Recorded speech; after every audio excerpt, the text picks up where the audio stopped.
Posachedwa apa wachiwiri kwa mtsogoleri wa dziko lino Dr.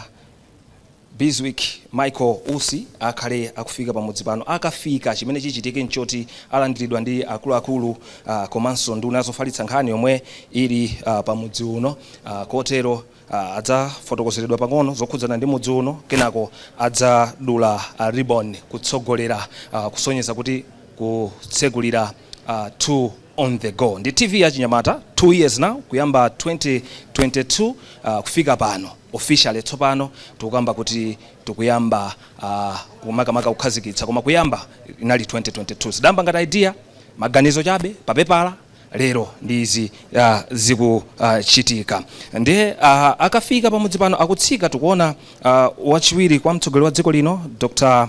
Michael Usi kutsika mgalimoto zake kulandiridwa ndi nduna zofalitsa nkhani Moses Konkuyu, komanso akuluakulu wena MBC omwe ali pano kuphatikizapo the DG omwe ali panonso, komanso chair amene ndi regional controller wa Malawi Broadcasting Corporation chigawo chapakati amene ndi atakondwa Jumbe omwenso ali modzi yemwe wayendetsa mwambo umenewu, kukhazikitsa mwambo umenewu.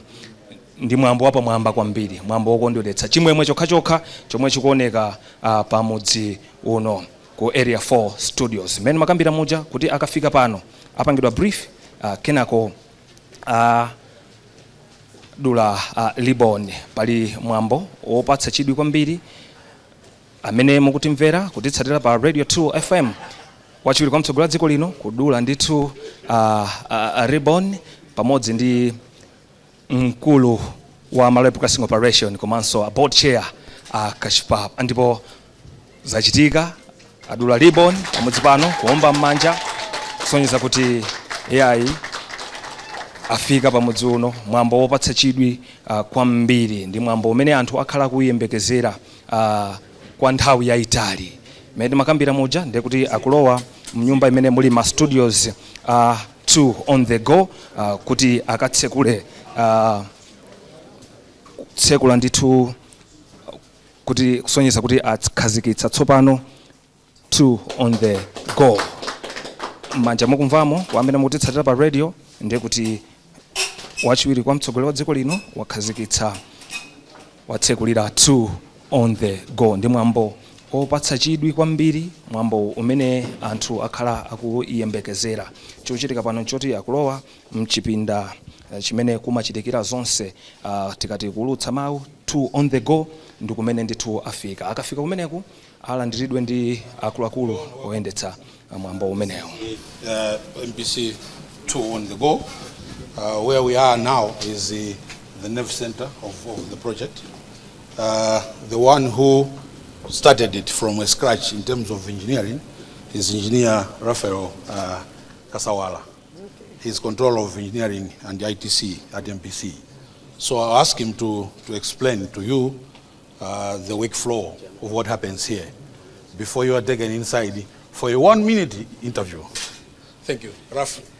Thank you, Your Honor. Welcome to MPC 2 on the go. Where you are here, it's the FCC where we control all the programs that we have prepared for the audience for that particular day. So I will take you through the workflow that happens here in the FCC. So we have designed in such a way that we provide the audience the up-to-date in line with the social interaction that the youth are up-to-date. So we deployed the design to match with the softwares that are currently on the market. So the equipment that you see here is based on software operations. Everything is based on software. So I'll take you to the units that we have. So we have the first unit, it's the server and the feed that receive external sources. So that's the unit. The second workstation, it's where we have to control the quality. When the sources come, we control the quality. We check if everything is okay. For example, what you're seeing here, it's the match which is happening outside, so we have to make sure that it conforms with the standard. So that's the job of this workstation. Then from there, we have our, our hub. So this unit is the one that takes everything that we have here. So we have the playout, which plays the programs that they have prepared for that particular day, and it goes into the hub. We also have the studio, which has the live production. It also comes into the hub. Then we have the master playout. So the master playout is according to the schedule of that particular day. So they align all the programs for that particular day, and it's automated. And it can also be operated whilst you're at home. You can also assist the operator if he has problems. Whilst you're at home, you are able to interact and go into the computer and assist him to play out if there are some changes. So this is how we have done the playout system. So this one is the one that interfaces with the audience out. So when he plays out the programs, they go out to our platforms on the MDBNL, on the DSTV. It's done from this computer. And one thing that we designed in such a way that each workstation is a standalone. So what I mean is it's in a redundant format. When you look at this workstation, if there's a problem with it, you can transfer everything to the other workstation. So they work in a standalone. So you don't have to bother whether you have a breakdown with one machine. The other machine can go into the server, get the programs, and play. At the same time, you are on air. So that's the beauty of this. Then we have this workstation. This workstation, it acts as a CG. We call it a CG. So all the titles, all the scrolls, if it's a live event, you want to interact with the audience, you inform the audience that the next program coming is this program, or Get Up and Go. You design it here, then you post it here. This workstation is now the one that interacts with the social platform, YouTube, WhatsApp, also the Facebook. So all the programs that goes on Facebook are controlled on this workstation. Then we have the master studio control. So all the programs that are happening in the studio and the virtual platform that interacts with the studio, it's this workstation. The beauty of this workstation is that it gives you the freedom to choose whatever you want to do. You can interact with your audience out. You can also change the visual setup. So when you go in the studio, they will have interview with you, but what you physically see in the studio, it will be different from what the people out there will see. So the softwares that we have done, they will do that magic, and depending on what the producer wants, it will give a better color to the audience. So that's how this workstation does. So the other thing that we have done through management, we have employed young talent. So we are exploiting young talent. All you see here are young talent. Everyone that you see manning this, our old guards, we can't. So this is the young talent that is managing. That's the beauty. And that's the idea that the MPC wants to promote the talent of the youth. I thank you. Now I'll take you to the studios where you have the interviews so that you have a feel of the studios.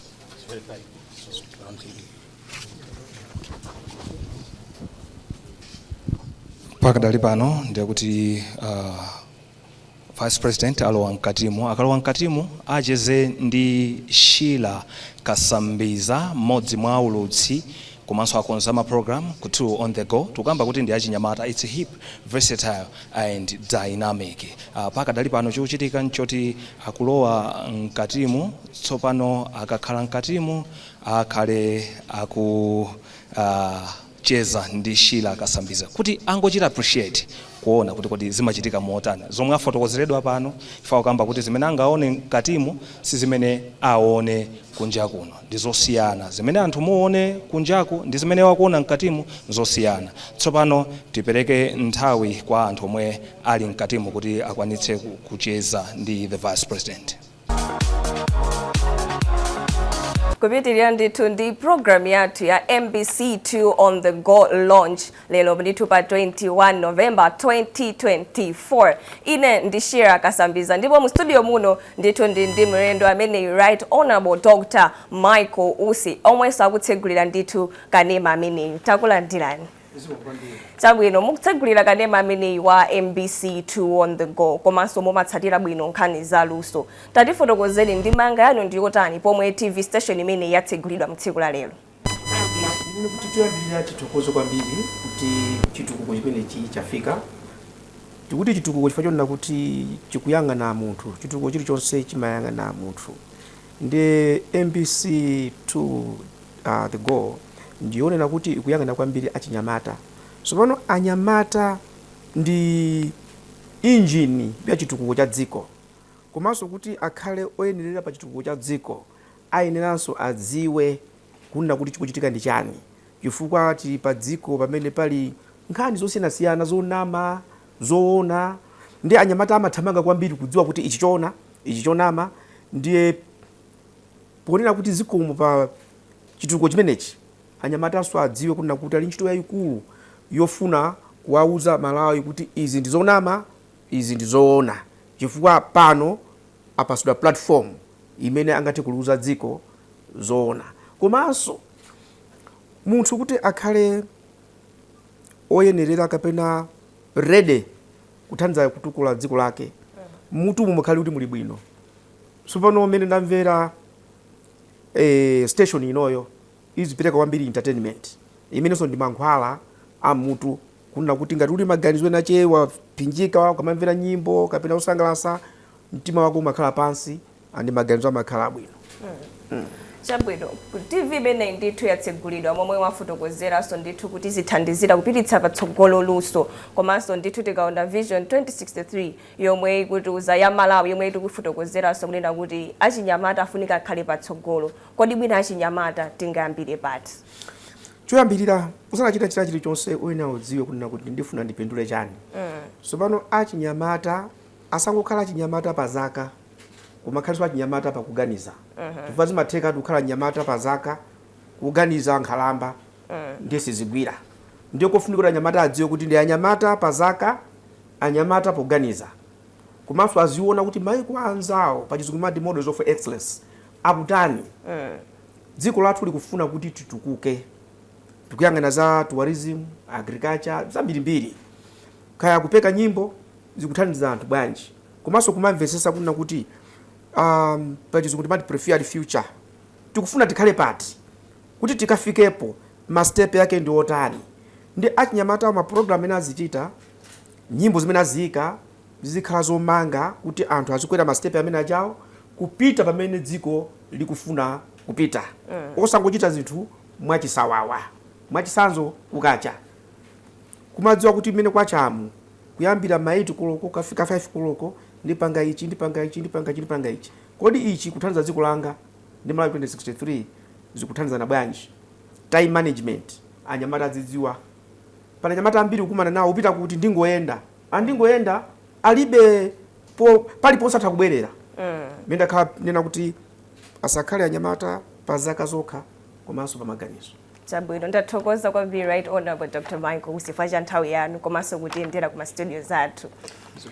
Amenewo ndithu anali mlendo wathu olemekezeka Dr. Michael Usi kutifotokozera ndithu kuti wachinyamata asangokhala wachinyamata mu zaka zokha komanso mutu tapangani zodziwika ngati wachinyamata. Kupitirani ndithu ndi program yathu ya launch tikhalenso ndithu tikupitiriza tione kuti panjapo pakuchitika zotani. Ine ndi Shira Kasambiza, MBC2 on the go yabwera ndithu. Eneo Sheila Kasambiza kucheza ndi the Vice President Right Honorable Dr. Bizwick Michael Usi. Chimene chikuchitika nchoti mene achezera mkatimu amangofuna ngoona kuti kodi zimakhala motani. We are live koma zonsezo zimachitika live. Akachoka mmenemu ndiye kuti apitirize kuyendera malo ano kena kukupita kumene kukuchitikira mwambo umenewu. Mwambo wapo mwamba kwambiri MBC2 on the go launch yapa mwamba tsiku lotsaiwalika 21 November sidzaiwala mpaka na kale mbiri mabuku alemba. So pakadali pano ndipoti akupita kumalo kumene ndithu MBC magwirira ntchito ndi malo osiyana kuli ma segment angapo chifukwa enanso MBC newsroom amakhala kuti naonso akugwira ntchito komwe kuno ndi nzambiri zimene zimakhala zikuchitika. Akufika ano tsopano ku maofesi athu on the go kumene anyamata amakhala akugwirira ntchito. Akugwirira ntchito. Cholinga cha MBC2 on the go ndi achinyamata, sports and entertainment. Chimene tinaganiza chonena kuti tisachite contaminate ndi ife akale. Ndiye we started from a scratch umachita employer achinyamata kuti namene akhale pa ma producer ma presenters. So posafuna kuti akhale ndi ena simafuna kuti za ku 1 zibwere ku 2. Nenena kuti awawa tapezere malo aokha. Ndiye muno mmene amakhala amakambirana ma ideas kumachita ma program apita kunja ukachambula pano maika pa television. Amatsogolera ndi Andrew Chikusa ndiye ndimpatsire kuti atiuze kuti chimachitika nchani kuno. Takulandirani Right Honorable. Tiyambire apa pamene mukuona apa. Mwina anthu atakuona ngati tangokandakanda. Koma this means a lot to us. This is what muna atiuza kuti tiyambise zinthuzi. So this represents the opening of the door. So if the two you see here, and there is a door there, so this door is being opened. Ichichi achinyamata takhala pasananena kuti chikhale chonchi chifukwa chili ndi nzeru zambiri osati chinkotsekedwa yayi koma nzeru zoti zitha kupita kosiyanasiyana. Ndiye muno ndi mmene mumachitikira zinthu zambiri. Tinayamba ndi 2 hours mamawa kenako tinapita 4 hours pano tikunena pano sititsekanso station. We go throughout 24 hours. And achinyamata ake ndi amene ndithu akubweretsa nzeru zosiyanasiyana. In fact, we don't force them. They decide, they discuss, nde amangotuza kuti nthawi zina tikanena ife kuti ziyende chonchi amatuza kuti yayi. So zimene tikufuna if it's not this direction. Wanji tilowe direction iyi. And that's what you see happening. And today you're going to witness maybe one of the best creative ideas made by these young ones. Thank you. Pamene mumakambirana the youth achinyamata kumawerenga.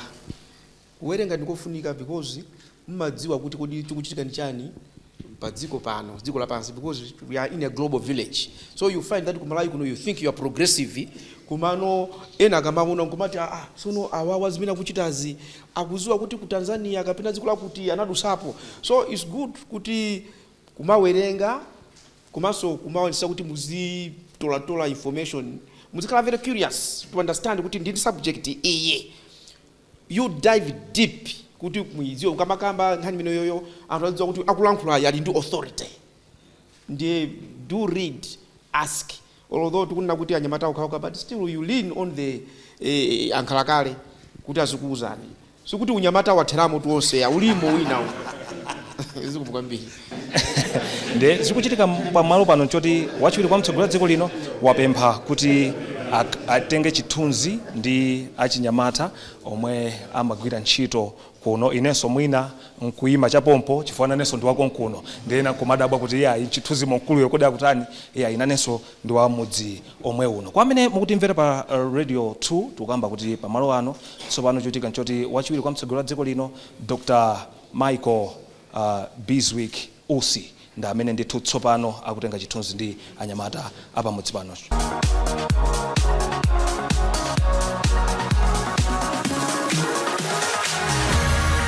Ndi zimene zalangizapo ziwiri zitatu kuti tiyeni tidziwerenga achinyamata tikakhala nkumatsatiranso zinthu kuti kodi kunja kuchitika zotani osati madzatutumuka munthu kuti kodi kunja kuchitika zotere uli wekha mchipinda basi wazitsekera introvert iyayi siziyenera kutero ndithu komano kumatsatira kodi kunja kuswanzathu akuchita motani. Ndi pano ndipoti mene atsekulira pano tsopano timve kuti kumeneku mwambo ukhale ukuyenda motani. Akafika akakhala pansi akalandiridwa kumene kumsanja imene yakonzedwa mwapadera ndiye kuti timva nyimbo ya mtundu wathu kusonyeza kuti zonse zikhale zikuyamba bwino lomwe.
Let us bow down and pray.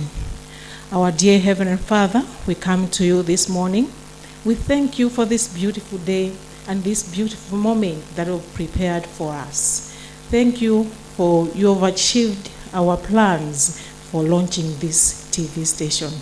We ask for your guidance. We ask for your wisdom in every work that we are doing here, your name should be glorified. Bless every one of us. In the name of the Lord Jesus Christ, I pray. Amen.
Mr.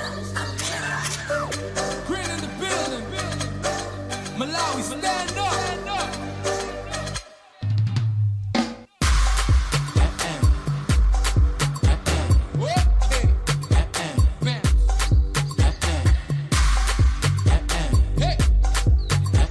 You know what time it is. 1, 2, down with it.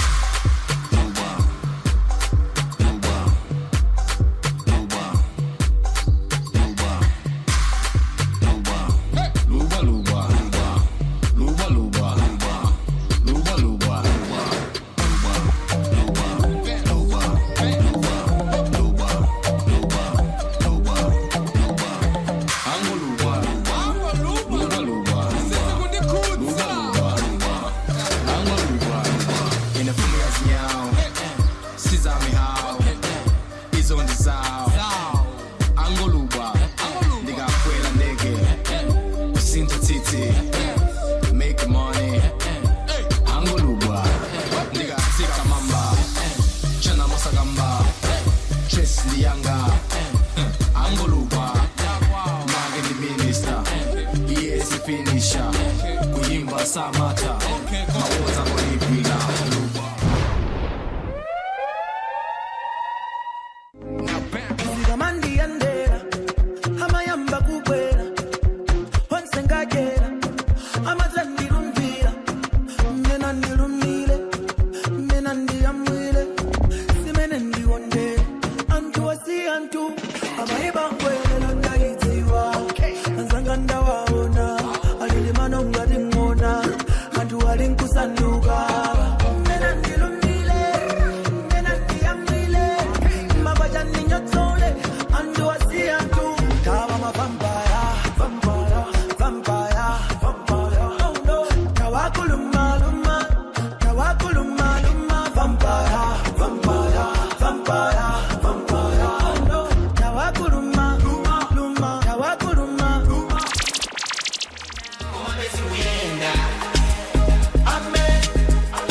Jimbe hallelujah. Amen. Uma besi kuenda. Amen. Jimbe hallelujah. Amen. Nikulumbela wala. Wala. Wala. Wala. Amwesanga jidai. Amwesanga jisiye. Nikulumbela wala. Wala. Wala. Wala. Amwesanga jidai. Amwesanga jisiye.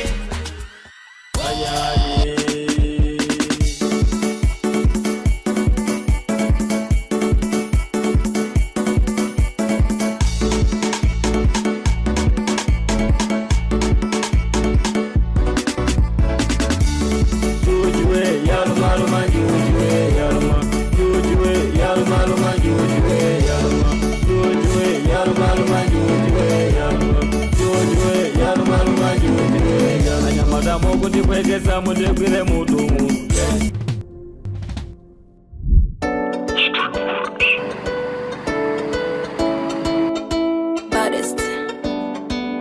Yep.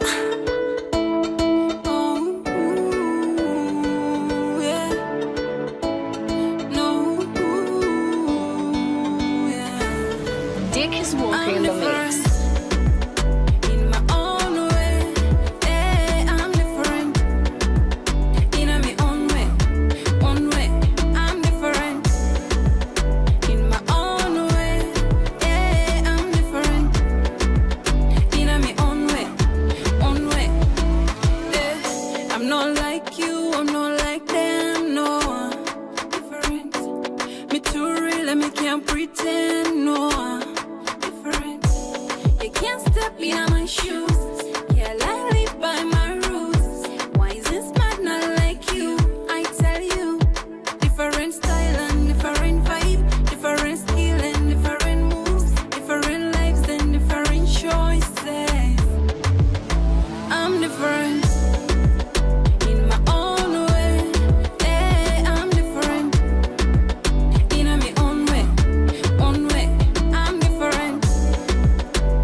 Independent, we are not wiggy.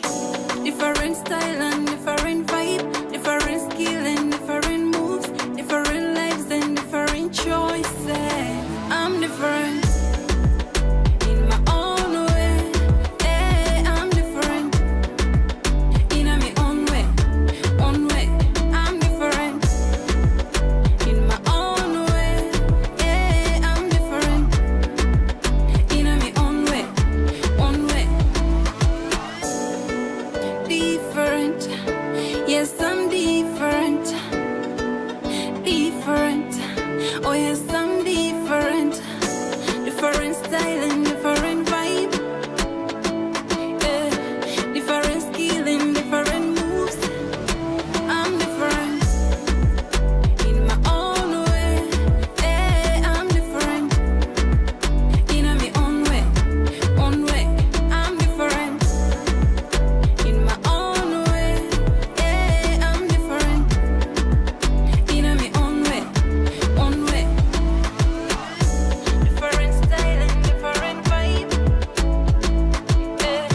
Different skill and different moves. Different, yes, I'm different. Different, oh yes, I'm different. You're true.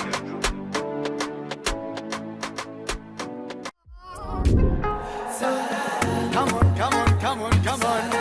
You on the go. MBC2. Get ready to experience the best of youth entertainment.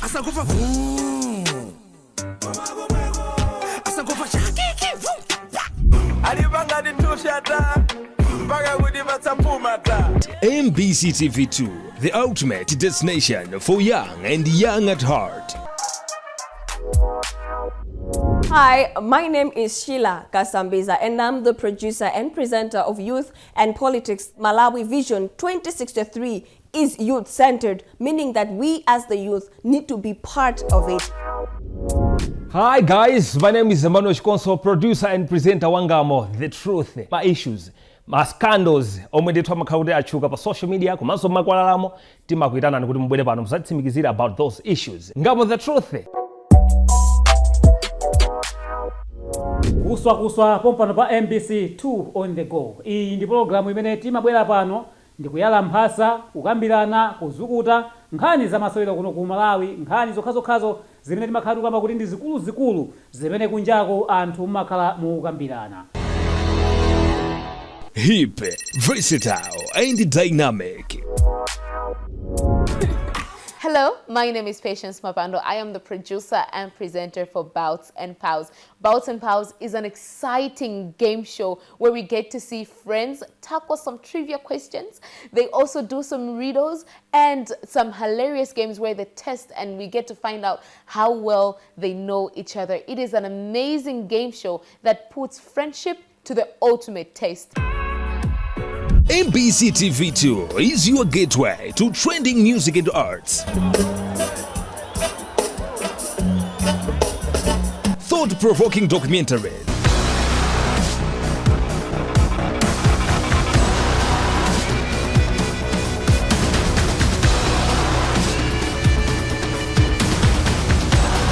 Style and fashion. Even on a high horse and sports and gaming and many more. Conquerors Feet pano pakanema wa MBC2 on the go. Ineni Paul Mlowoka. Tima yankhula ndi anthu amene anakhalapo ndithu pa mavuto adakumanapo nazo koma adagonjesa. That's why tima ichira kuti Conquerors Feet. Join the movement. Tune in to MBC TV2 for non-stop entertainment 24/7. MBC TV2, where youth and culture meets entertainment. You are this done. In a jet. Vibes. Jina langa ni Christina. Kwa malo jet umukulidziwa.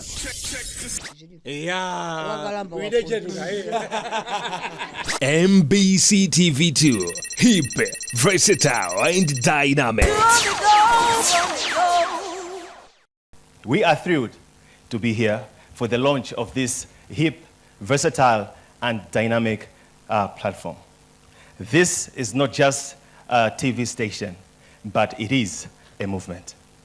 Absolutely, Ray. MBC2 on the Go is committed to nurturing and promoting the talent Malawi has to offer. We believe in giving a platform to our local artists to give them an audience where they can express themselves and get better. By providing exposure and opportunities, we are not just entertaining our viewers, but also we are empowering a new generation of artists. We are creating a space where creativity thrives and dreams take flight. And let's not forget the impact on our economy. By supporting local talent, we are not only supporting them, but we're also contributing to the growth of our creative industries and boosting our economy. Exactly. As I said, MBC2 on the Go is more than just a television channel. It is a movement that celebrates Malawian culture and talent. We are proud to be part of this dynamic journey and can't wait to see what the future holds. Talking about talent, ladies and gentlemen, welcome on stage Shano Index and Bambo Bunny. Shano Index and Bambo Bunny, this is a father and son performing here, and they are youthful from the northern part of Malawi, which is Mzuzu. What about that? Get ready now. Shanami, Mr. Oldies on this. Fanawa get we woolly woolly. Nagawa uptown woolly woolly. There's a woman feel a vibe woolly goody. Kuno kwa jema we woolly woolly. Ima woolly woolly. Shaka kumi gamu get down. Ima woolly woolly. Shaka kumi gamu up down. Ima woolly woolly. Shaka kumi gamu get down. Woolly woolly. Shaka kumi gamu get down. Fanawa get na mandi pasa vibe. Kumu pasa plan. Ama Caroline. Sapege sa muku. Ama sunga time. Dipangise show. Mwina tiku pase plan. Diambile chafintenga tuwa muku fila wanchi. Dilande bangwe zingwangwa muku ta. Kawale tufa muku fila wanchi. Katoto shimalilo inumuli pati pati. Fana wakete we uli uli. Nagawa uptown uli uli. Lesa uma fila vibe uli kuti. Kuno kwa jema we uli uli. Ima uli uli. Shaka kumi gamu get down. Ima uli uli. Shaka kumi gamu up down. Ima uli uli. Shaka kumi gamu get down. Uli uli. Shaka kumi gamu get down. Uli uli. Zingwangwa, ni my pretty girls get to mulibe mungwangwa. Nakoka chingwe kumwimbila langwa, chosu wikandi boba, ulinkuli mwananga. Kana kambikiwa, unokulizi mado, singa kumanishua. Marasi zaza pakoni, kusanga lele komo sahi wala geto. Kupempelela nzata mene pali bieko. Mapatman machinjiri, kundende kuchichiri. Kuchiri waka pili, landi muoni wa mbili mbili. Fana wa get we uli uli. Naga wa uptown uli uli. Pesa uma feel a vibe uli kuti. Kuno kwa jema we uli uli. Ima uli uli. Shout out to me gamu get down. Ima uli uli. Shout out to me gamu uptown. Ima uli uli. Shout out to me gamu get down. Uli uli. Shout out to me gamu get down. Uli uli. Asiganga mukufira. Lilongwe tepo mukufira. Abo pawenela muli uli. Mususu depo mwati uli. My baby I'm a ghetto, bella mufinetto. Iwe wa uptown, bella ufiletto. Likaletina finally ja uti wana seso. Style on the way, kaka ya umenya soko. Fana wa ghetto we uli uli. Naga wa uptown uli uli. Pesa uma feel a vibe uli kuti. Kuno kwa jema we uli uli. Ima uli uli. Shout out to me gamu ghetto. Ima uli uli. Shout out to me gamu uptown. Ima uli uli. Shout out to me gamu ghetto. Uli uli. Shout out to me gamu ghetto. Fana wa ghetto we uli uli. Naga wa uptown uli uli. Pesa uma feel a vibe uli kuti. Kuno kwa jema we uli uli. Ima uli uli. Shout out to me gamu ghetto. Ima uli uli. Shout out to me gamu uptown. Ima uli uli. Shout out to me gamu ghetto. Uli uli. Shout out to me gamu ghetto. Uli uli.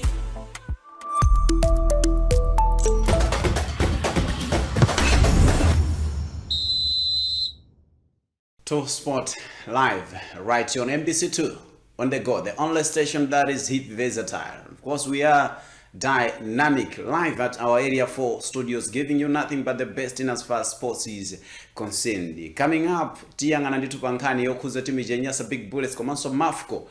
Makumene kuti tunachirikapo zitopotopo zingapo. Kamba pankani yokuza temwa chavinga 17 goals. Kwa America uko kupanga zinthu mwana wa ene yake. Izi ndi zina zochuluka. Chisankho chimene mwapanga kale chokhali modzi nda session. Musachire mosintha.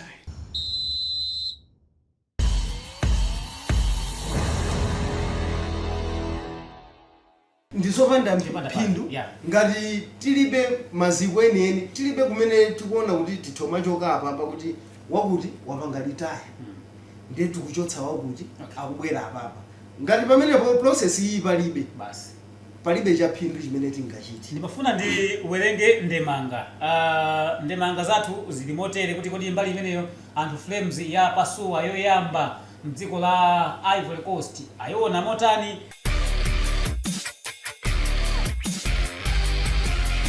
Ako Mr. Station, where are you? Then ngofika kuno kukamuzi Sports andichenesa, as you can see. Muntu nenda chena, ndikuoneka po, ndimo musandiyambe mmakuka ndi mmakwala chikwa ndikuonesa ni mbingo idomwedomwe ifwimbi komanso ndikutirani nditu zotiratira.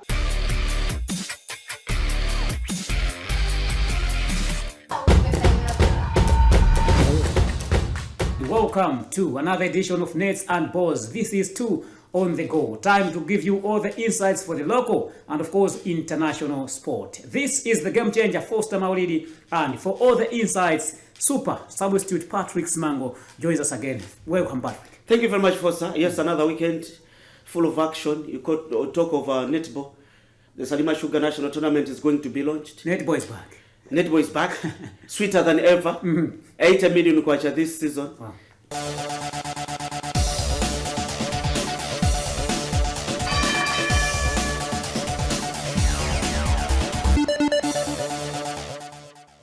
Kumenya ndi umbuza zosiyana uyu ndi mandi muumbuza kwambiri ndimuumbuza kwambiri oti ngati ali chikondi yake akabwera ndithu ndizofunikira zonse zofunikira kuti asamalire munthu akabwera ambulasi chokwanira wereza muthandizana ndizamuumbuza kwambiri sindikuti ndikumenya koma ndizakhala kuumbuza uyu. Oh, wasusa Yohane Banda, wasusaso Yohane Banda, wasusaso Yohane Banda. Patenta nditu akuti changu ntereri maliwo agonera nde nthawi yake ndi imeneyi tuone kuti kodi zimpindulire koma sonse zikumpindulira Yohane Banda zikukomera Yohane Banda kwambiri is attacking kwambiri mu round yotsiriza. Tatenga ndi katundu asola amene uyu ndiye uti Uyu ndi IBF o Africa. Uyu ndi wa Africa yonse. Uyu ndi wa Africa yonse. Ndeti pa weight yako kategori hii katundu uli naye ndiwe kwa Africa. Ndiliso pa number 1 kwa Africa tu. Here comes Talala Stars as they lead by a goal to nil. Drew Mwanawa Jesse to Emmanuel King Konso Chikonso, switching the direction of the ball to Wanangwa Mumba on the D. Sesho Noka, game changer. Oh, it's goal!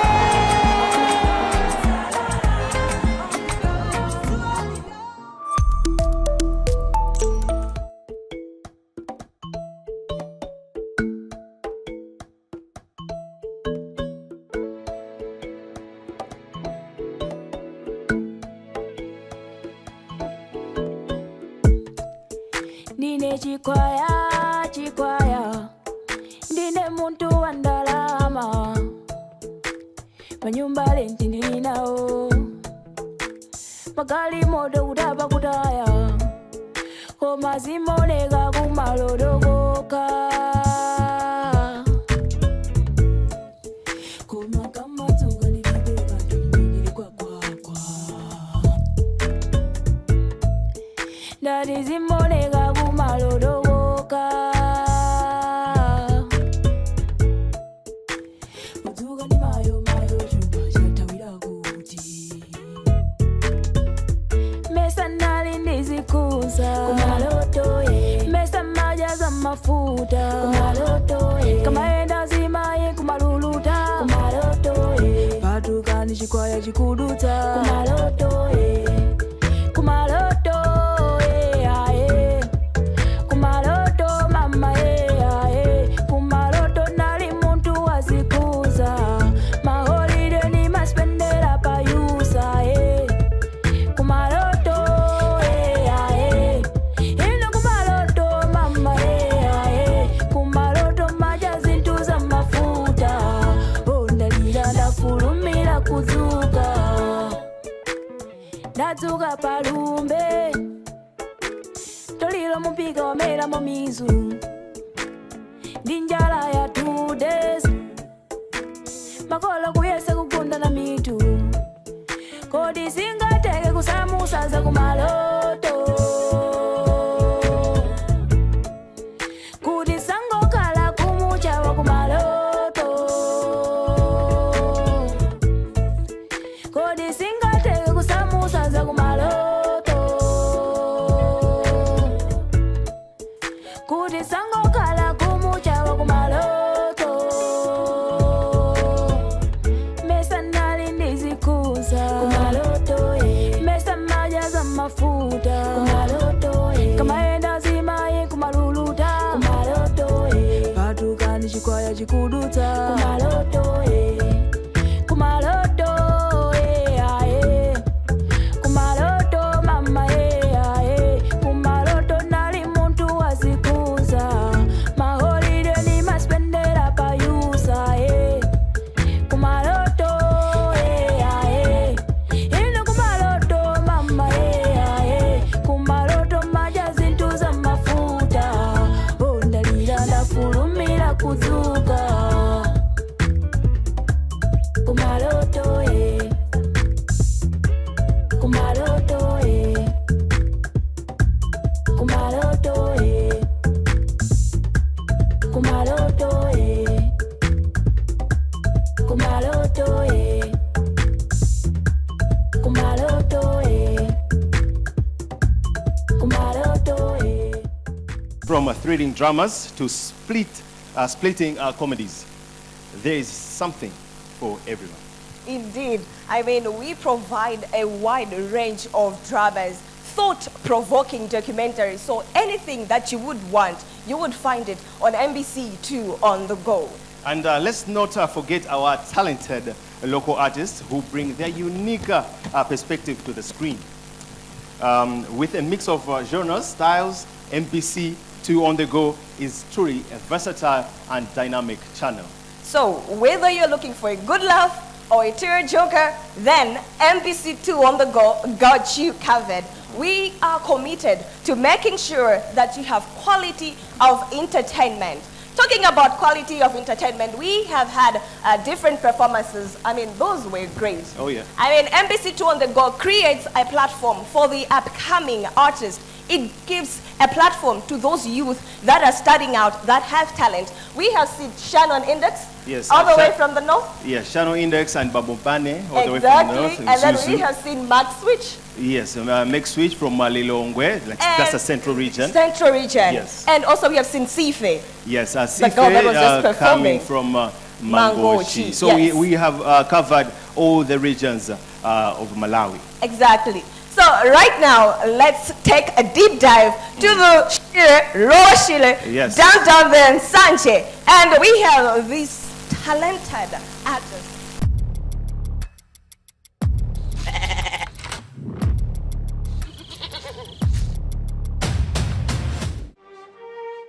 Yeah, yeah. Mom in the bottom. Taliban on the play for me. No, eat that, and that. Hey, I'm so sweet in the man vega po. Like I'm a chain and the man vega po. Kapiti kuwa panila, kibabu kuinyamula. Got the flavor pano simene tukuma vanilla. Kutisa like wow. Give me stegigi, uona minyama tu get stegigi. Kapiti ndili nganganga. Nkoko mapas ni matu nga. Nchiko pachandilibe tu nga. Marapa ndi maja mtu nga. Eli ya baya mu nga. Mafana sa kumaka kuchu nga. Wafapa nga. Atishe wakupaga. Nechita kwenye vindu vya kufunga dai. Dine mbusi man. Unga chita vya kupupa na kutinti man. I'm the God. I'm the God. I'm the God. I'm the God. Ndabwera pangeni mbuya nanana ndikuvera pikse pano itsananana fana wakulowa shile machira nang'ona kwathu ndikukulu vicha kwawo kwa mbona ndangolisa kapero kaheta kamira ngati kaspiti ndaika kamira ine ndine koti sanga pano ziri makora inuso ndi makoti kwa mazano ziri makora. I'm the man of the March, not man of the June. The guy from Jupiter, maybe from the moon. I ain't Jesus Christ, so I'm not coming soon. Mukufa kusisira mwina ndine June. Atishe wakupaga nechita kwenye vindu vya kufunga dai. Dine mbusi man. Ungachita vya kupupa na kutiti man. I'm the God. I'm the God. I'm the God. I'm the God. Kudolangalo yamba ndilo nena kuti leo ndilibe futo la chiwiri ndilibe naso nchito ngati uli nane futo imba nane panga uone ndikutukwanise kundiyamba ine panga sunga ndimalise ine ndekha ngine ndimapanga kwa basi kupwekesa life wani atishe wakupaga nechita kwenye vindu vya kufunga dai. Dine mbusi man. Ungachita vya kupupa na kutiti man. I'm the God. I'm the God. I'm the God. I'm the God. Atishe wakupaga nechita kwenye vindu vya kufunga dai. Dine mbusi man. Ungachita vya kupupa na kutiti man. I'm the God. I'm the God. I'm the God. I'm the God.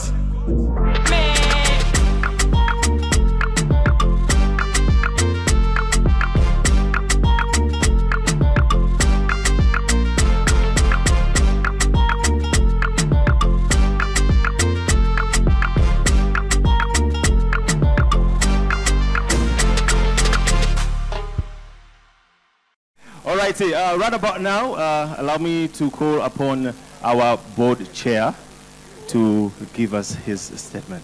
Thank you. It is a beautiful day, and we all thank God that we can witness the launch of the second channel, MBC. Your Honor, Dr. Michael Biswick, OC, Vice President of the Republic of Malawi, Honorable Moses Kunkuyu, Minister of Information and Digitalization, all board members of MBC here present, Dr. Luki Sikwesi, Secretary to the Vice President, and all senior government officials here present, Mr. George Kasakula, Director General of the Malawi Broadcasting Corporation. Your Worship, Councillor Esther Amina Sagawa, Mayor of Lilongwe City. Mr. Kondra Jumbe, Chairperson of the MBC2 On The Go project and organizing committee of this launch, and all the organizing committee members here present, all the management and staff of the Malawi Broadcasting Corporation here present, Pastor Marcus Daniel, officiating clergy, and all the religious leaders here present, distinguished guests, ladies and gentlemen. I am very delighted to welcome you to this very important occasion where we are launching our second television channel, MBC2 On The Go. Let me start by giving not a credit, but a distinction to the board of directors of MBC. As your chair, I am proud of you. Good job. Another distinction should go to the Director General and his team. I remember when I was studying, my leadership professor used to teach us that there are three groups of people. The first group are people who make things happen. And the second group are people who watch things happen. And the third group are the people who wonder how things happen. The Director General of MBC is a man who makes things happen. Well done, George. Together, we are here making a history as MBC. The Right Honorable Vice President, Honorable Minister, ladies and gentlemen, I am pleased to report that the Malawi Broadcasting Corporation is living to its billing as the mother channel, always the first broadcasting house in every aspect. MBC, as a public broadcaster, which was first established under the MBC Act in 1964, but currently operating under the Communications Act of 1998. We are the pioneers in broadcasting service in Malawi. And it is not a secret that we were the only station for decades.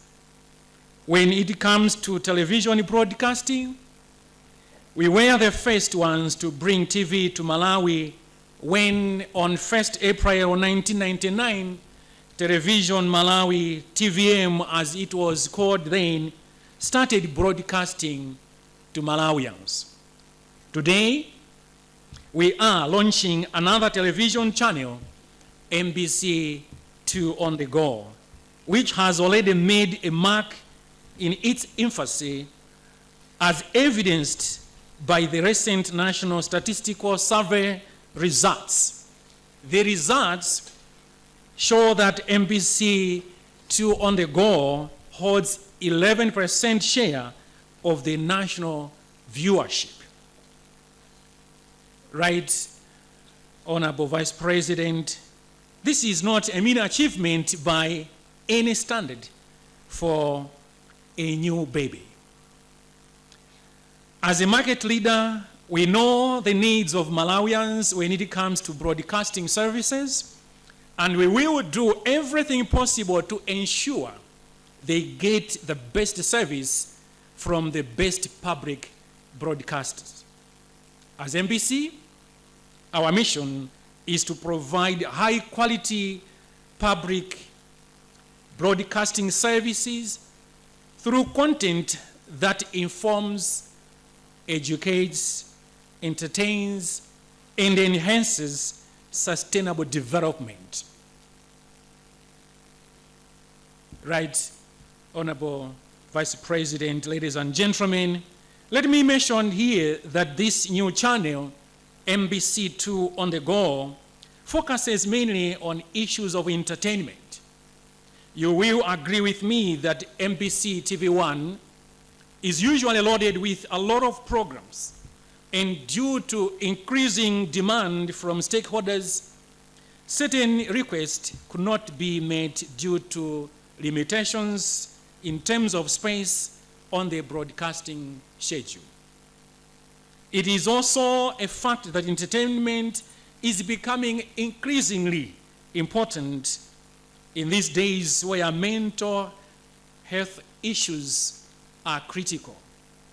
Entertainment programs in the form of sports, music, and game shows have a lot of following, especially on television.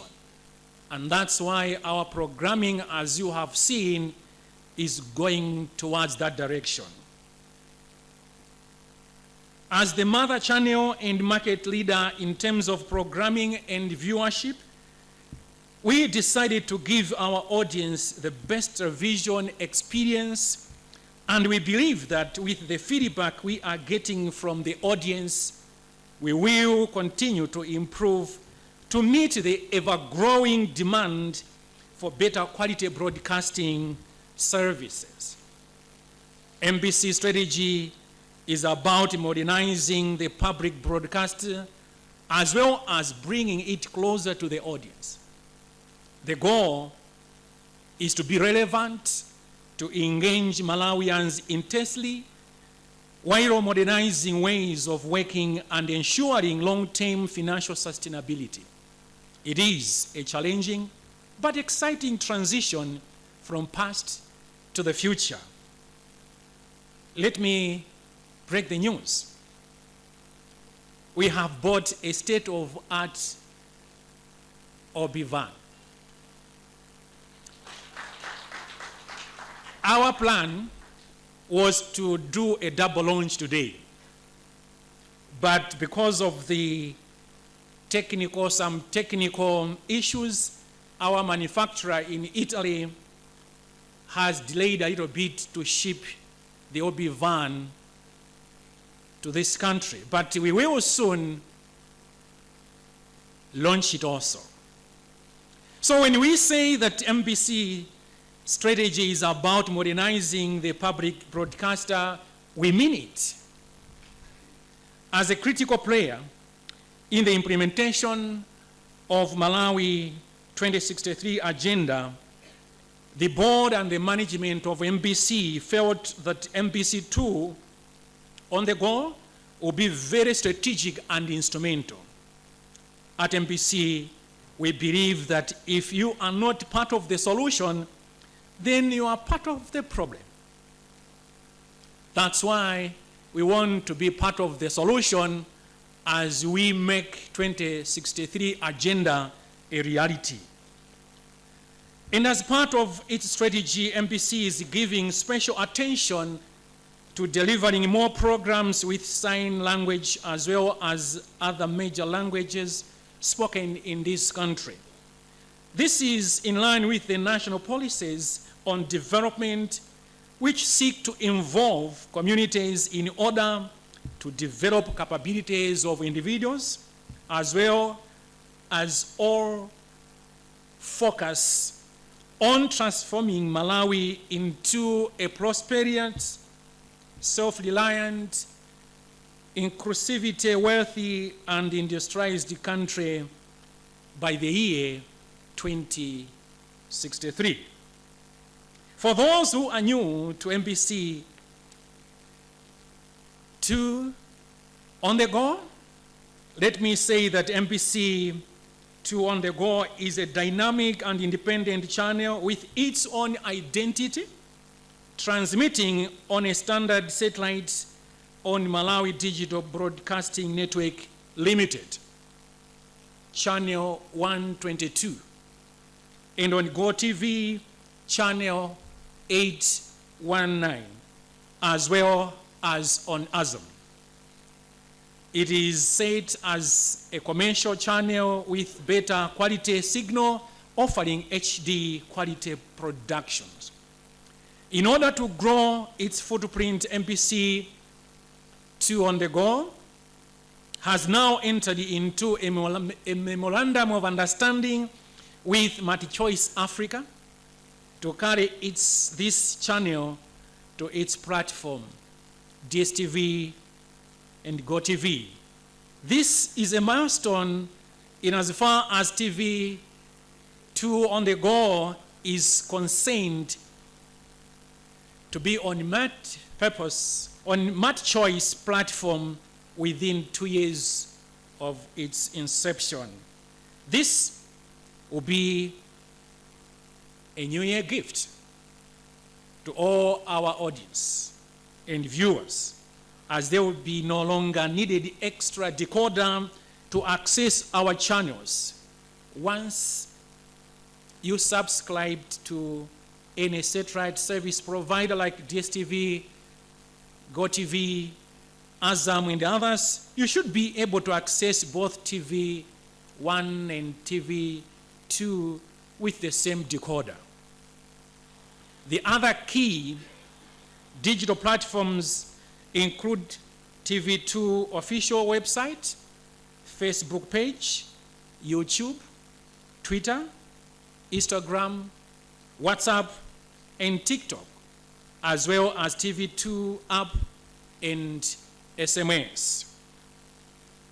With this, Right Honorable Vice President, ladies and gentlemen, we are set to become widely acclaimed and distinguished with excellency in the media marketplace through programming that is relevant, engaging, entertaining, and educating.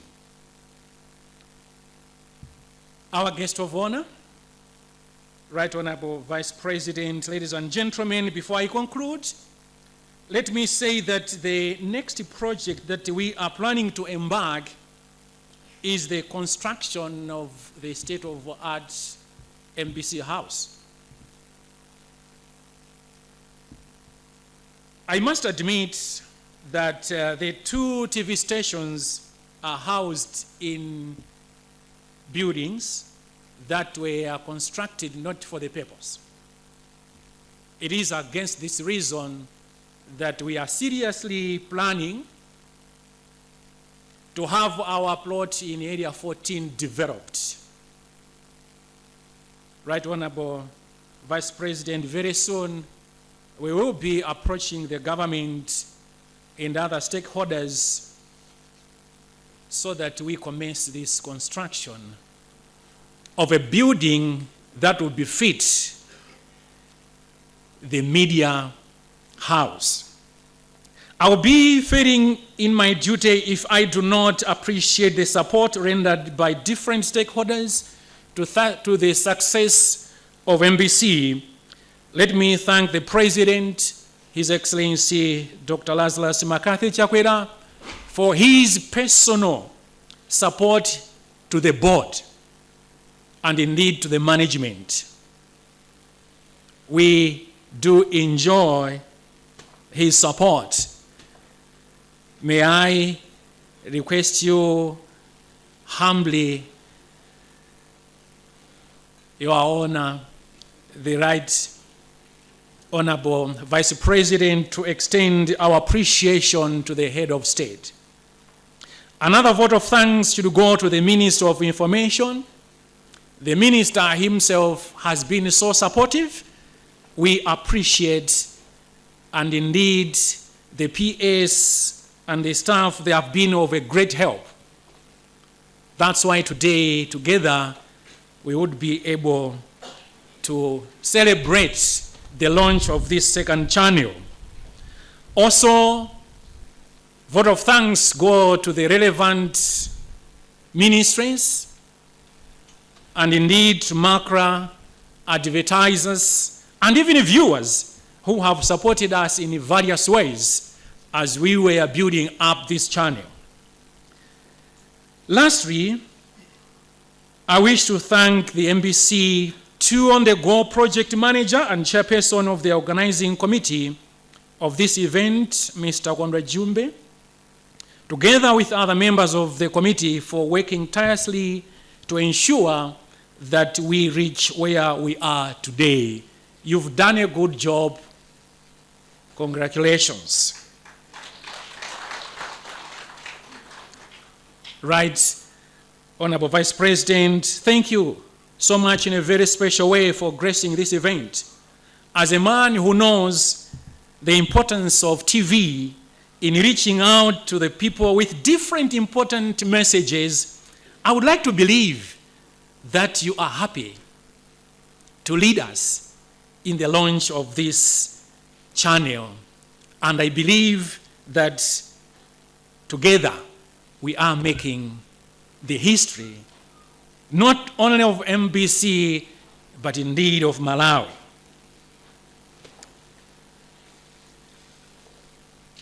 Francis Bacon said, and I quote, "It's not what we eat, but what we digest that makes us strong. Not what we gain, but what we save that makes us rich. Not what we read, but what we remember that makes us learned. And not what we profess, but what we practice that gives us integrity." You are able to see today we have made it.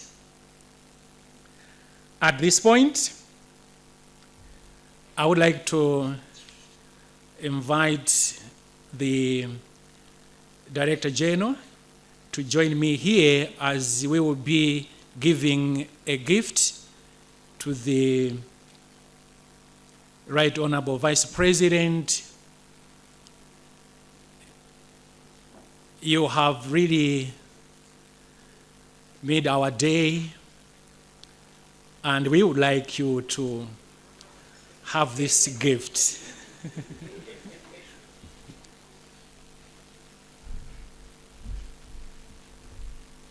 Pano chikuchitika mchoti wapampando wa MBC akupereka mphatso kwa the Vice President pamodzi ndi DG amene wandithu ndi a George Kasakula Vasco ali papa, komanso a George Kasakula kupereka mphatso kwa wachiri kwa mtsogoleri wa dziko lino Dr.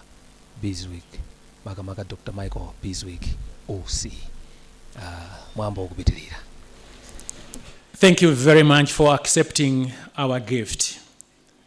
Now, I would like to invite the Honorable Minister of Information and Digitalization, Honorable Moses Kunkuyu, to come and make his statement. Honorable.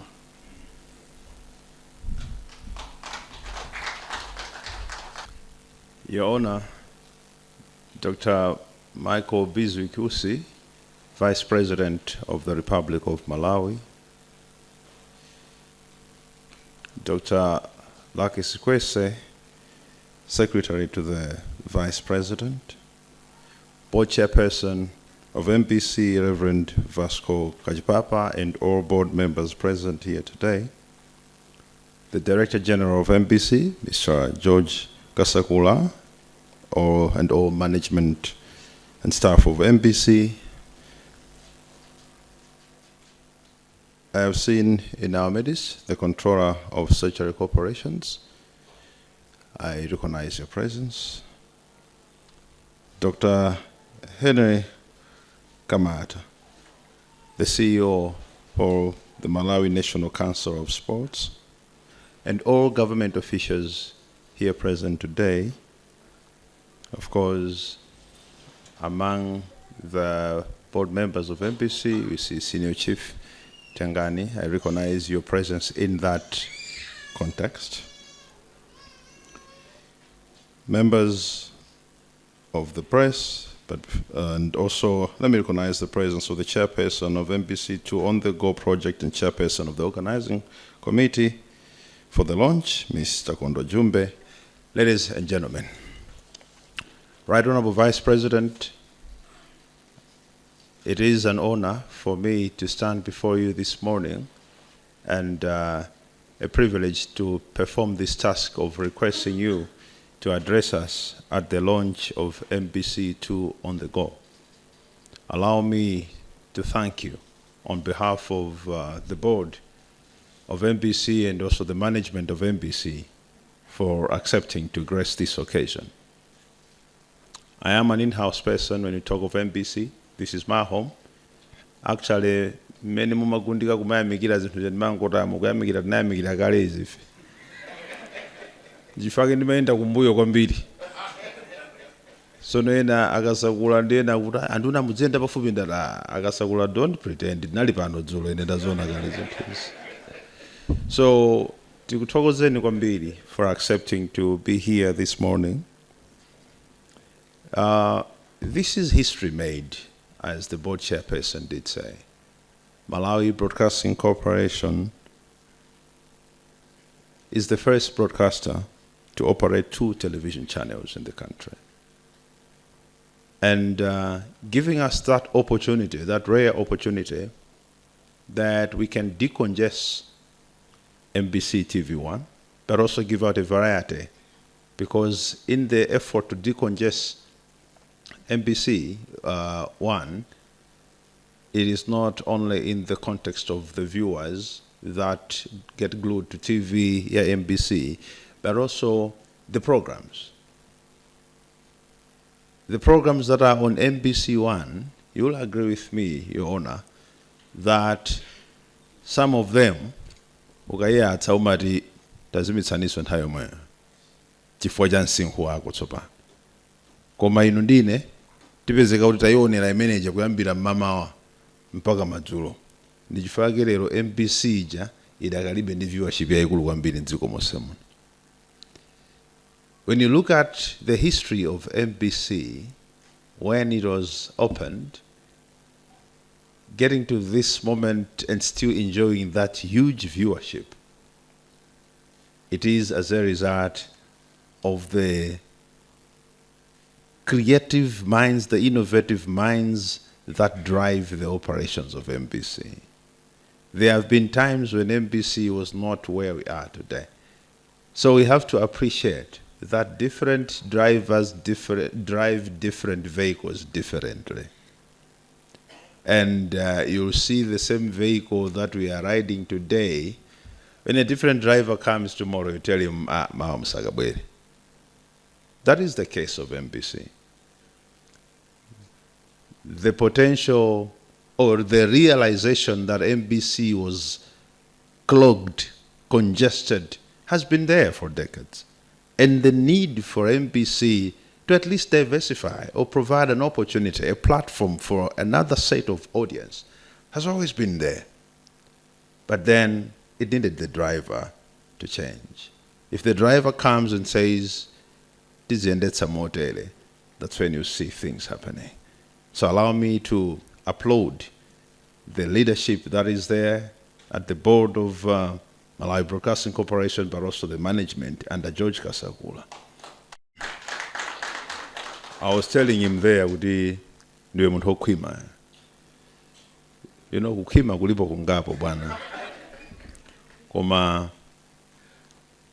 it takes leadership to know kuti ukutitasiya anthu awa agwira ntchito yabwino.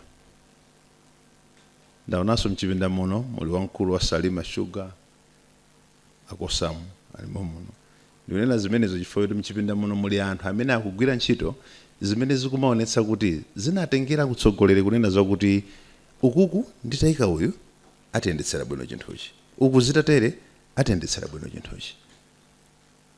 So ku MBC akuti no, a George Kasakula atapita no, akachipapa takhalani a board chair. Zaka zake zimene zizi we are saying kuti ayi tili ndi MBC2 on the go. Zaka zimene zitu nazo tai tili ndi OB van tsopano custom made. Kodi tu bwana VP ikabwera OB van imeneyo ku Malawi kunoko isakuulutsa chilichonse anthu adzitsatira. Azitsatira. sitingonena vani yokuti timanyamulira katundu wina wache ndeke nakutana zota tikhoza kubayiramo kaujeni ka TV ayi tukamba vani yokuti okonzawo anauzidwa zimene ife tikufuna.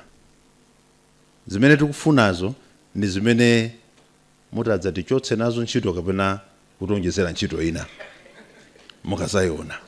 So we are proud kuti MBC tili munyengo imene zinthu zikutheka koma chifukwa chakuti atsogoleri amene ali minimum akugwira ntchito zimenezo. Ndili mu mzinda waini yake koma ndinewalo panga recognize the presence of her worship the mayor. Olemekezeka mayor anzinda walilongwe mumve kuti tili nawo mu mzinda mwanu muno khululukani kuti sitinapanga recognize your presence in the first place. Your Honor, as I did say, my duty is simply to request you to address us. But allow me as minister responsible to say one or two words to MBC management. Mwananena tili nkatimo kunena kuti ai ukunotayika wana talent yatsopano chinthu chabwino kwambiri ndipo ndafunsapo poyamba ntabwera kuti kodi nkhani yake wikira nawo ndi chani mwapezerere chifukwa sanadziwe kukula kwa salale ndi kufunika kwa salale kapena kuti anawo mukwadalira kuti ali ndi luso chifukwa musangobweretsa ana chifukwa chakuti mudzikhalira kusintha bweretsa ti intern chifukwa mwangu wacho tsapa ka bureau ko benera ma CD mu 18 ndi mozo tabwera udzakhala udzaoneka pa ujeni koma akhale ana kuti mwavomereza kuti anawo agwira ntchito ndipo kwawo kwawadalira kuti wamaliza school mphanga pita kaya wamaliza school ali nzaka 18 ndi meno malizira kwawo akabwera kuno osakhala kuti koma mwanayo ndi mpaka na salary chimulukuno ayi makosa nawa alipireni zimene akwena kulipiridwa pamene payambira kuomba manja ndapaona koma ndithu ndaonapo makanema ndi ma radio ana atolatola luso kukalunjika malo amodzi ataunjika malo amodzi luso amene muli pano Kanje you are here, Gordon you are here, sindichula radio imene kapena kanema imene koma ukumbukira bwino ina atolera luso labwino kwambiri ndi kulunjika malo amodzi koma kosanaja nkusamalipira sikumveka pano radio imeneji ndionama yomveka songati sikumveka chifukwa chani luso lija linazindi kuti ifeyo sitinagwire ntchito chifukwa chakuti awawa akuti amatikonda ayi tinaphunzira ntchito yoti tidzalandira ndalama then ndikupempheni kunoko kaya ndikhandu dzipempha ndekha nanga sindunayo sindi makosa nawa tiyeni tiwalipire kuti tisamalire chinthuchi chifukwa chinthuchi nchabwino kwambiri chikuoneka chili ndi tsogolo. Inuyo amene mukomba mmanjano mukabwera kuno chonchi ndekuli chikhalidwe chakumeneko ku MBC chimene nthawi ina chidapangitsa kuti MBC anthu asamaonere zidachitika zimenezo m'malawi mwake momwe anthu adasiya kuonera MBC anasiya kumamvera MBC ndeka chikhalidwe kamwe kaja kamakhalapo kwakuti mukalowa mmene muja mmaona ngati kuti mwabwera ku chipani chimene bambo anu amatsatira ku MBC. Mafuna nenezi taona anthu akumbwita chifukwa chobweretsa ndale mmene muja chinthu chincha boma limakhala ndi president mmodzi president wake uyu alapa ndamali president today zimene zochitika tunenazi awa kuti patsira mabudget awo tikapange present pina u cabinet awa matafuna atsekule kanema uyu a vice president akubwera zotsekulira kanema ayo ndedzikafika no pamene paja ugundike ndi nyimbo zako zimene wapeka kwanuko zotukwana tsopano. It doesn't make sense. It doesn't make sense.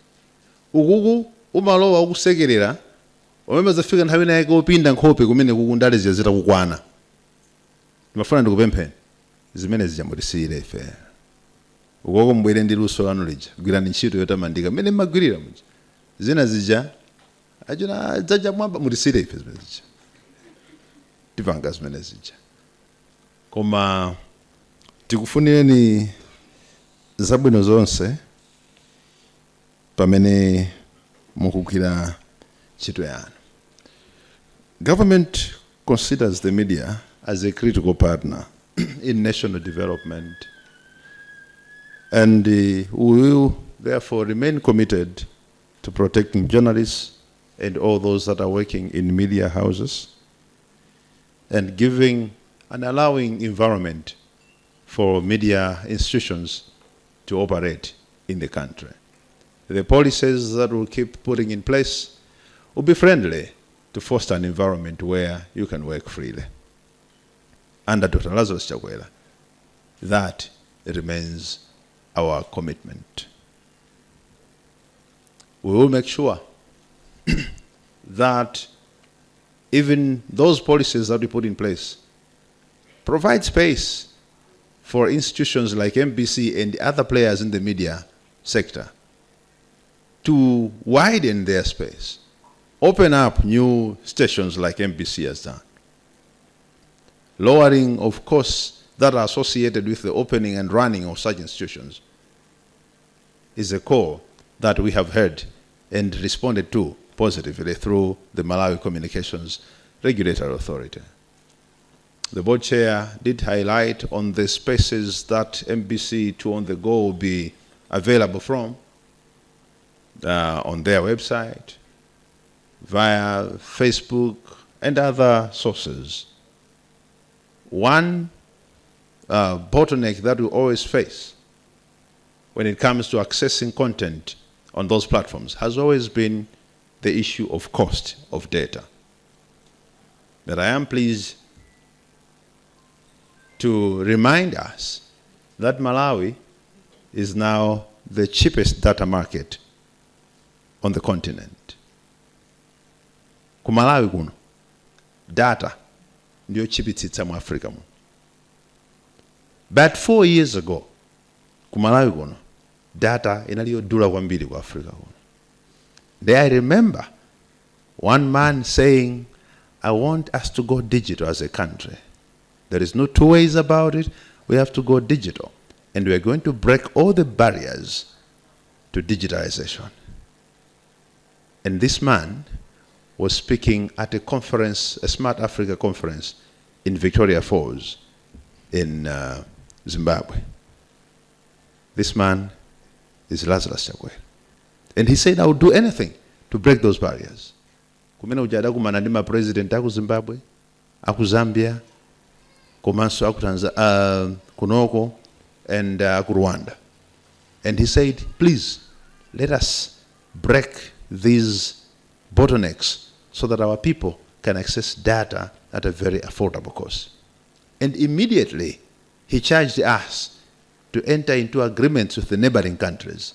I went to Tanzania and signed a diplomatic data corridor MOU with Tanzania.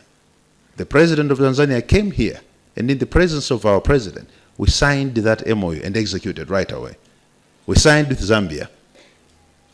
After that signing, mitengo ya data ya chipa chifukwa we have now connected with Zambia on a non-commercial rate.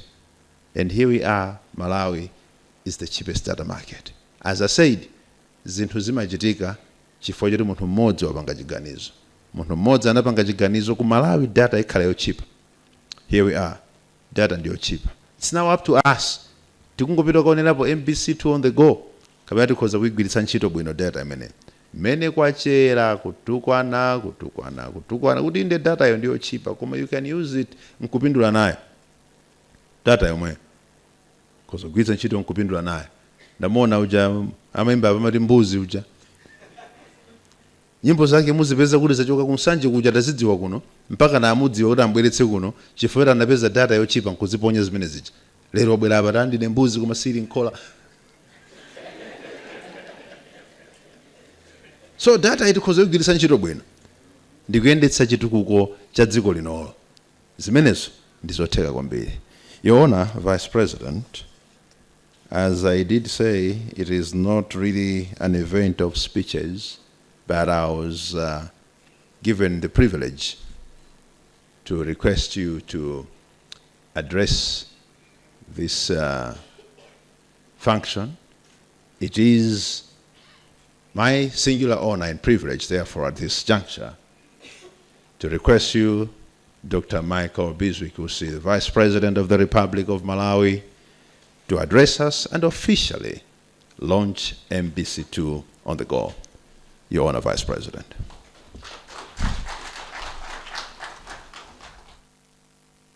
Minister of Information and Digitalization, Honorable Moses Kunkuyu, Principal Secretary in the Ministry of Information and Digitalization, Mr. Baldwin Chiamaka,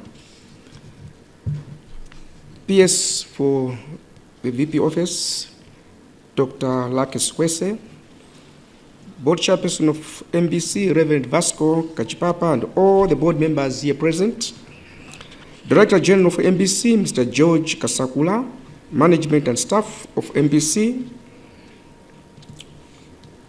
the Mayor of Lilongwe, present here, Chairperson of MBC2 on the Go project, and Chairperson of the Organizing Committee of the launch, Madam Takondwa Jumbe and the entire committee, members of the media, ladies and gentlemen. Before I dive into my speech, let me say this in Chichewa, the way I did say it when I was talking to Reverend Kachipapa. I whispered to him, nanina muchichewa kuti anduna andiopyeza ifuwa anakuti George Kasakula ndi okhwima. So pano ine ndimachokera kumulanje ndiye zochitika za anthu okhwima you cannot predict. Chandikhuza kwambiri nchonena kuti andipasa gitala, so ndimati gitala imeneyo akafuna or kuti ndiyimbe simayimba, ndiye ndimati ndipemphe Akasakula khululukani gitala yanga izikayimba. Yes, I'm delighted today to preside over this auspicious occasion of the launch of the second TV channel for the Malawi Broadcasting Corporation, MBC2 on the go, on behalf of His Excellency Dr. Lazarus McCarthy Chakwera, President of the Republic of Malawi. In his State of the Nation address of 2023, His Excellency the President highlighted a milestone in enhancing access to information, noting that the Malawi Broadcasting Corporation successfully rolled out MBC TV2. He said, and I quote, "This additional channel, which began broadcasting in September 2022, demonstrates my government's commitment to diversify media content and ensuring wide access to information for all Malawians." End of quote. Today, I am humbled to stand before you on his behalf to officially launch the station. The government realizes the importance of broadcasting services, especially television, to the social and economic development of the nation.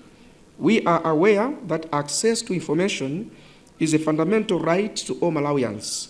I'm glad that as part of our efforts to improve access to information, the Malawi Broadcasting Corporation rolled out MBC Television 2, which began broadcasting in September 2022. Television is a very important medium. Television provides us with the basics of information, education, and entertainment. Broadcasting's images and sounds become part of the structure and content of people's imagining, understanding, and judgment. Hence, the responsibility that comes with this power is enormous. No one can doubt that the mass media in the field of broadcasting has a very important place in contemporary society. The broadcasters form an important and influential bridge, a crucial channel between government and people as well. They provide lines of communication between the peoples of the societies they serve and peoples of different societies. We cannot remind our broadcasters and media managers enough of the great and serious responsibility they bear. And I should also remind the broadcasters here that you are in competition. You have the responsibility to make sure that people know what they ought to know. There is a lot of fake news, fake information, propagandas. Now that you have employed the youth, let them understand the huge responsibility before them. Although it may not be prescribed or may not have been prescribed in their job descriptions, but it goes without saying that they must live up to the billing so that all these fake news, propagandas are met with the best anesthesia available. People should not be informed wrongly because we are what we are because of what we know. So if they know what is not truthful, then they are thrown out of tangent in as far as development is concerned. The press, both print and electronic, are the guardians of the public's right to information. The people's right to know is an essential ingredient of a free and democratic society. The media also has a responsibility to guide the most cherished values and traditions of the people. Ladies and gentlemen, broadcasting is a profession. As such, it has a role in society building. It stipulates areas of training for those who would qualify to work in its ranks. Let me also add to say, the caliber of people that are employed here, the youth, our human capital, they should be exemplary wherever they are.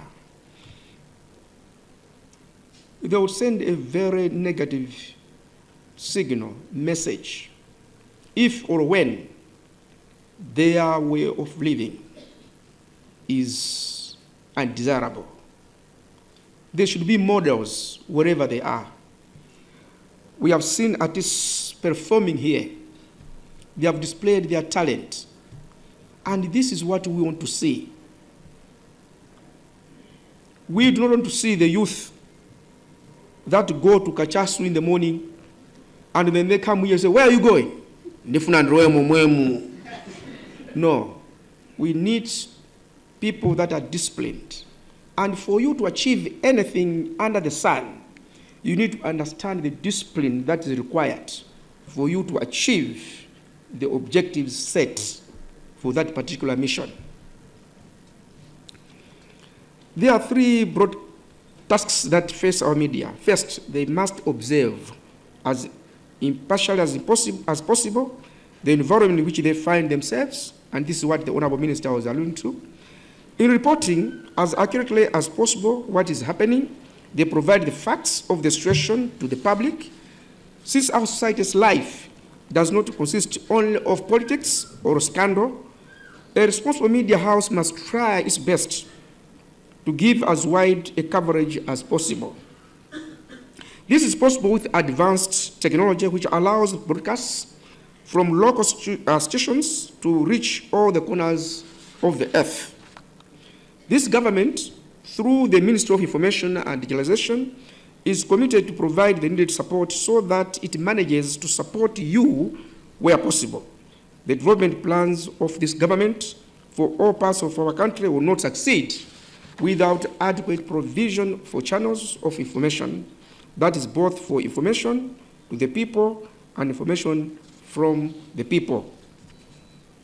The media also provides a forum, a meeting place for discussion of all social issues. Again, the increase of call-in programs in the past few years has done much to create a greater sense of democratic participation in matters that concern all. I'm expecting to enjoy MBC2 programs that are engaging. It is one thing to attend, it's quite another to participate. So let the programs push people to think. By way of example, if there's an issue that is being floated around, which you know very well is fake news, you cannot just go on air and tell people that is not true. That is not true.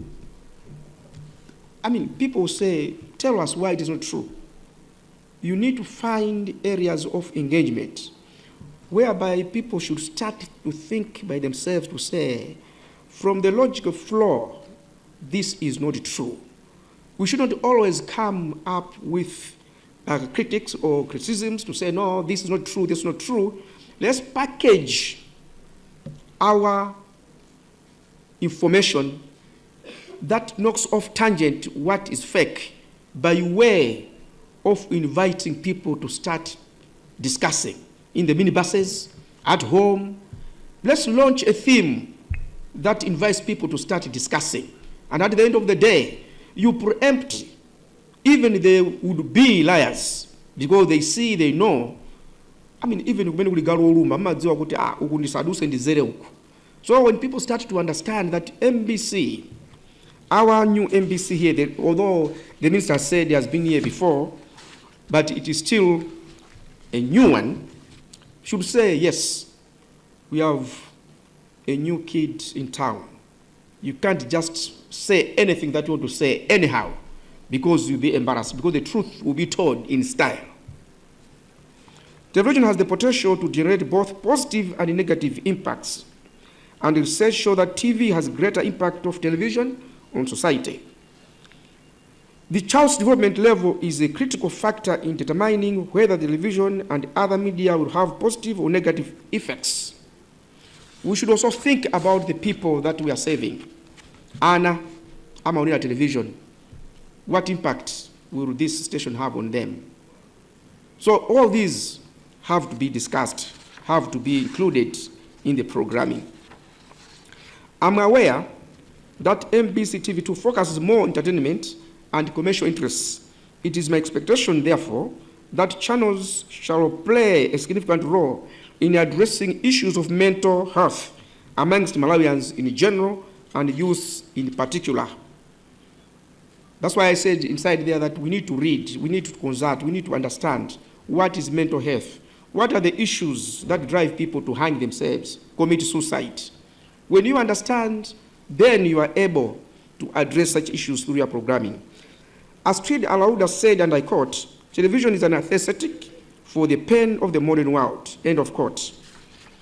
The other task of the media, especially in developing society like ours, is that of teaching. Don't you think that we need more education-type programs on our TV stations? I'm aware that MBC and other TV stations played a great role in educating the population, especially during the peak of COVID-19 pandemic, where people needed information every minute. China sojo msaiwale, antama ganza kuti radio sinama. Ukangolankhula kungochimva pa radio amati sanama uyu akuna zona. Ndiye ma radio alipo ambirimbiri, missions zosiyana.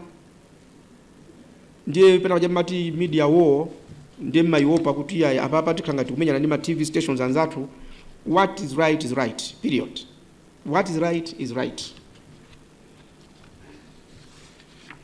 The second quote comes from John Ruskin, who said, and I quote, "Quality is never an accident. It is always the result of high intention, sincere effort, intelligent direction, and skillful education." End of quote. It is my expectation that MBC management shall continue to make deliberate efforts to offer quality services through deliberate efforts.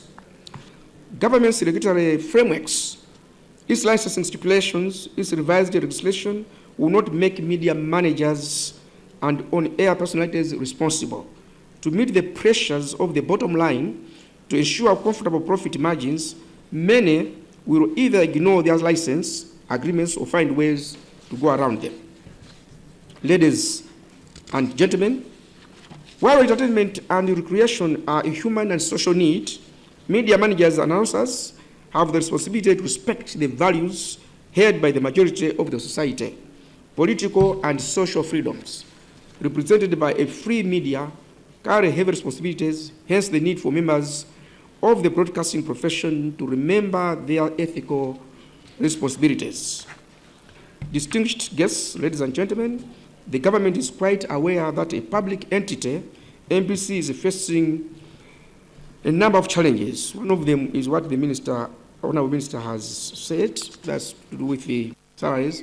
Komanso to amene mugwira pano anyamata sana nene kuti mawa amwe abakutibira ndalama zambiri. Chifukwa mutha kubwera mawa nkumati simunamve zulanduna? Simunamve zulanduna? Apereka maganizo abwino. This is a project. It has been hatched. People have to work towards realization of what he has suggested. Ndiye musaitenge ngati kuna kuti apereka degree ndiye naambe kuti ayi reference speech ya anduna iyayi. Sanatero.